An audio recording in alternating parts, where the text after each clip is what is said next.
Hello little engineers, welcome to fun with robotics. আমি উর্মি, গবেষণা learning academy থেকে বলছি। আজকে আমি তোমাদের সাথে শেয়ার করতে যাচ্ছি একটি গ্লোয়িং কালারফুল প্রজেক্ট যার নাম গ্লো বাডি। এই প্রজেক্টে তোমরা একটি RGB লাইট দিয়ে ভিন্ন রকমের কালারফুল প্রজেক্ট করতে পারবে। এই প্রজেক্টে তোমরা কি কি শিখতে পারবে?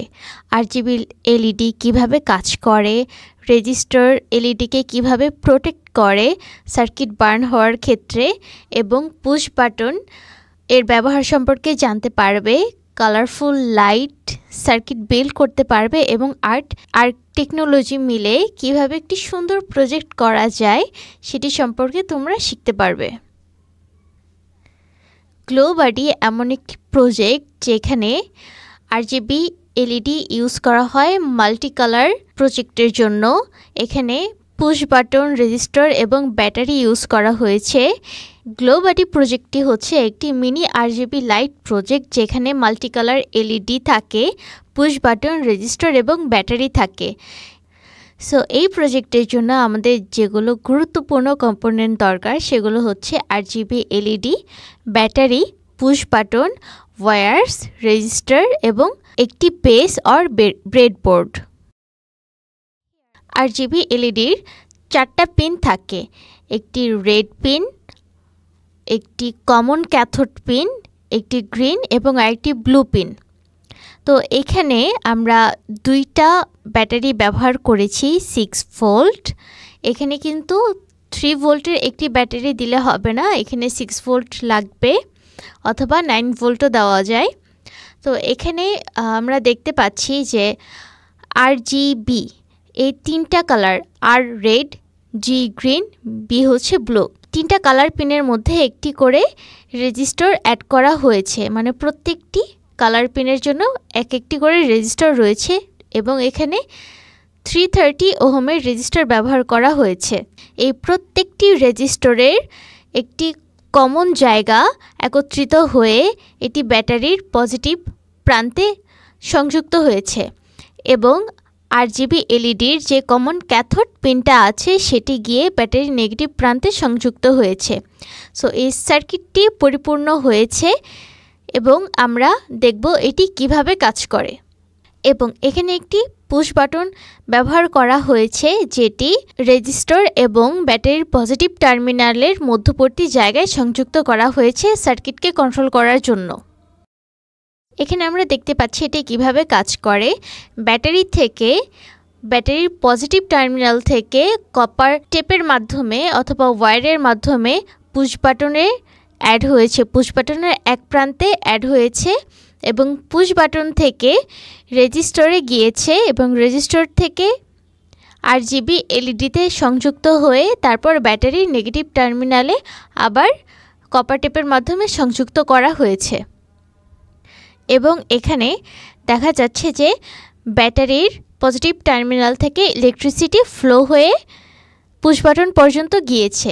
যখন সার্কিটে পুশ বাটনটি প্রেস করা হবে সার্কিটটি কমপ্লিট হবে, মানে সার্কিটটি ক্লোজ হয়ে যাবে। এটি কিন্তু ওপেন অবস্থায় আছে যখন সুইচটা ছাড়া আছে। যখন সুইচটা প্রেস করা হচ্ছে তখনই কিন্তু সার্কিটটি ক্লোজ হয়ে যাচ্ছে, এবং ইলেকট্রিসিটি ব্যাটারির পজিটিভ টার্মিনাল থেকে ফ্লো করে তারপর ব্যাটারি নেগেটিভ টার্মিনালে আবার ফেরত যাচ্ছে। এখানে রেজিস্টার কিন্তু অতিরিক্ত কারেন্ট প্রবাহকে কন্ট্রোল করছে বা স্টোর করে তারপরে একটি কারেন্ট ফ্লো RGB LEDতে প্রদান করছে। সো রেজিস্টার হচ্ছে এমন একটি কম্পোনেন্ট যেটি অতিরিক্ত কারেন্ট ফ্লো থেকে সার্কিটকে বা বিভিন্ন কম্পোনেন্টকে সুরক্ষা করে। সুতরাং যখন সুইচ প্রেস করা হবে তখন আমাদের RGB লাইটটি জ্বলে উঠবে লাল, নীল এবং সবুজ কালারে।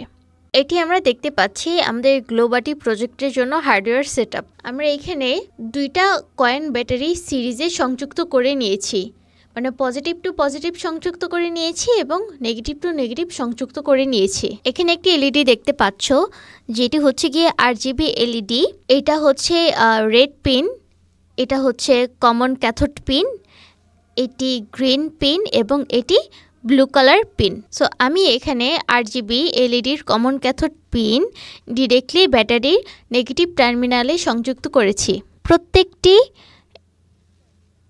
Colour pin red, green, blue 330 ohm রেজিস্টরের সাথে সংযুক্ত হয়েছে।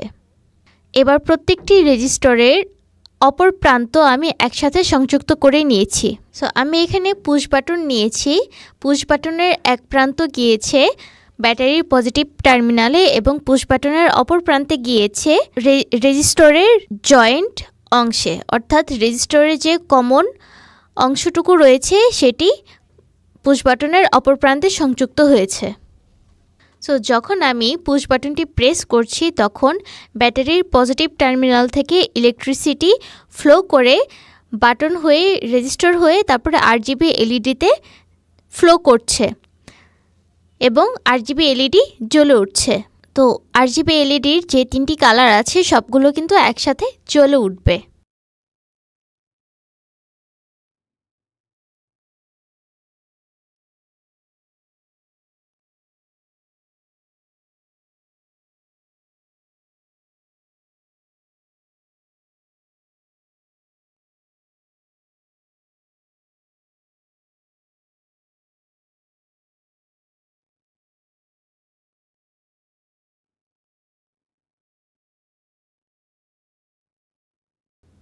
এখন চলো জেনে নিই এর কিছু অ্যাপ্লিকেশন সম্পর্কে। আমরা এই প্রযুক্তি ব্যবহার করে আর কি করতে পারি। রেইনবো কোড লক, এটি এমন একটি কোড লক সিস্টেম যেখানে এলইডি প্যাটার্নের মাধ্যমে আমরা লক সিস্টেম তৈরি করতে পারি। কালার মোড ল্যাম্প, যেটা মুড অনুযায়ী কালার চেঞ্জ করে দিবে।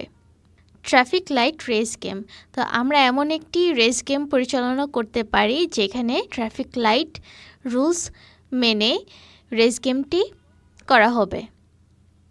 ধন্যবাদ ফান উইথ রোবোটিক্সের সাথে থাকার জন্য।